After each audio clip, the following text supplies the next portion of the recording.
nós vamos falar sobre a transferência de energia e de biomassa entre os seres vivos nos ecossistemas. Bem, uma informação que eu acredito que todos tenham, eu acredito que todos saibam, que os organismos, eles demandam de energia, né? Essa energia, ela é utilizada para N funções. Ela é utilizada, por exemplo, para o crescimento, para a reprodução, para a locomoção, para todas as atividades fisiológicas que o organismo vivo tem. A energia contida em moléculas químicas, né? Dentre elas, podemos ter um grande destaque na sua suma importância das moléculas orgânicas, que vai promover as atividades, as reações bioquímicas dos organismos dos seres vivos. E essa energia, ela fica armazenada em ligações químicas entre moléculas de carbono.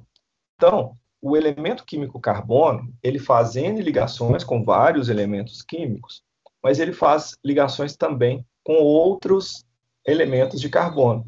Essas ligações químicas entre os carbonos, elas são passíveis de serem quebradas e os organismos conseguem retirar da quebra dessas ligações químicas entre os elementos de carbono energia que será convertida em energia utilizável para o metabolismo.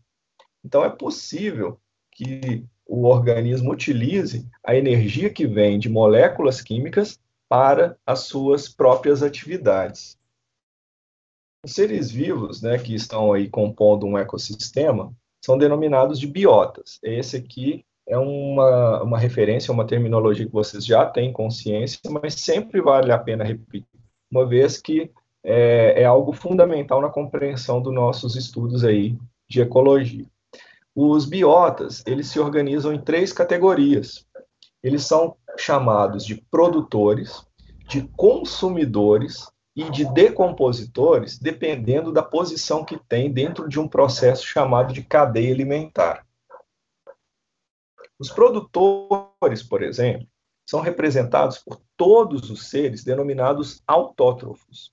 O termo autótrofo se refere a organismos que conseguem pegar a energia do meio abiótico e transformá-la em moléculas orgânicas de origem bioquímica, de origem de seres vivos, né, de moléculas ricas em energia, a partir de um processo, principalmente de um processo chamado de fotossíntese. Não é só a fotossíntese o responsável pela formação dessas moléculas energéticas. Existem outras reações também, dadas por alguns organismos, como, por exemplo, a quimiossíntese. Mas a fotossíntese é a principal ferramenta de obtenção de energia pelos seres vivos. E para realizar a fotossíntese, o ser precisa ser dotado de um pigmento especial, um pigmento chamado clorofila. Então, podemos dizer que os produtores são, na sua maioria, seres autótrofos, dotados de clorofila. Aqui, na imagem, nós temos alguns exemplos disso. À sua esquerda, por exemplo, nós temos plantas como representantes de seres clorofilados, que são a base das cadeias alimentares terrestres. E do seu lado direito, nós temos algas. Algas também dotadas de clorofila, que realizarão a fotossíntese e, por sua vez, também são base de cadeias alimentares. No entanto, nesse caso, de cadeias alimentares aquáticas. Uma informação que nós precisamos ter no nosso conhecimento é sobre a produção primária, né? O que seria produção primária? Produção primária é o processo pelo qual os organismos autótrofos, então chamados na ecologia de produtores, armazenam a energia solar, né, principalmente a energia solar, sobre a forma de energia em ligações químicas dos elementos orgânicos, dos elementos de carbono. Para isso, então, ele absorve compostos inorgânicos simples, né, como, por exemplo, a água, e une elementos da água a compostos simples de carbono, que é, no caso, o CO2.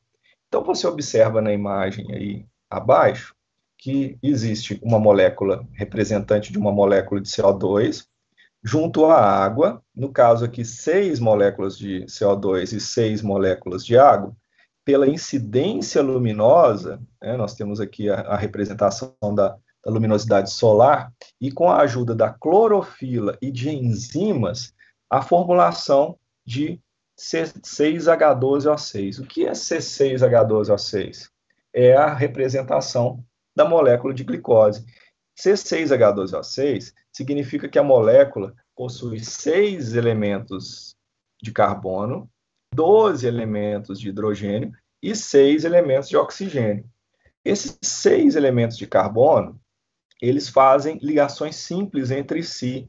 Então, 6 carbonos formulam 5 ligações entre si. Essas 5 ligações dos átomos de carbono é que armazenam a energia possível de ser utilizada pelos seres vivos. Lembro também que, ao final da fotossíntese, nós temos a formação de 6 moléculas de O2, tá? O gás oxigênio. Esse O2 ele é liberado para a atmosfera para, posteriormente, ser utilizado pelos seres, né? Inclusive pelos próprios seres autótrofos que os produziram. Eles são utilizados num processo reverso, onde a glicose é quebrada, dela é extraída a energia, e o resultado da quebra da glicose é, por sua vez, o dióxido de carbono, e os hidrogênios remanescentes se unirão ao oxigênio da nossa respiração aeróbica para formar água. Então, a formulação de glicose a partir de moléculas mais simples disponíveis na atmosfera por organismos chamados de produtores é considerado, então, digamos, uma base de toda a vida no nosso planeta, da base energética de toda a vida no nosso planeta.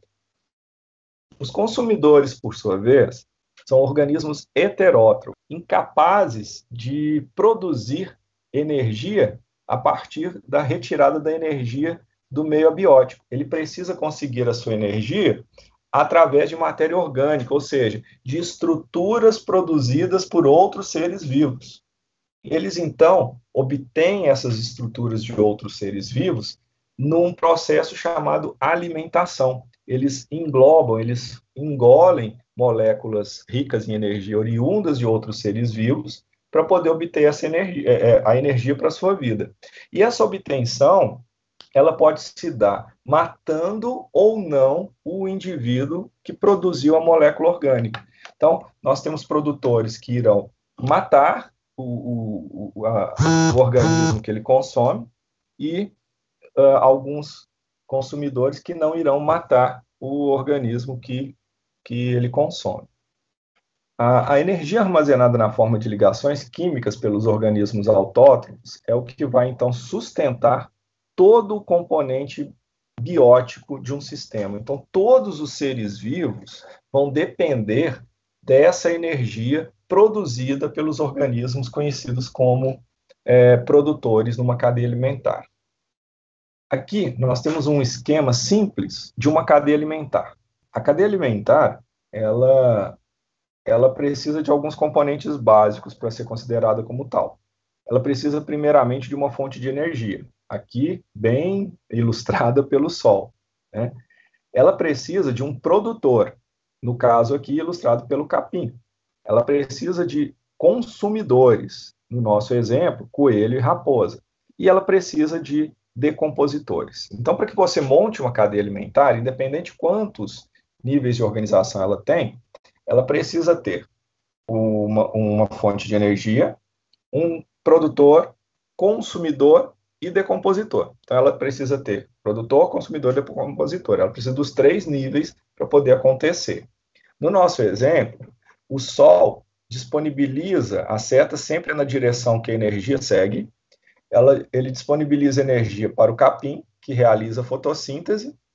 O capim, ele pode ser consumido por um coelho, que não é capaz de realizar a fotossíntese, então por isso é qualificado como consumidor primário.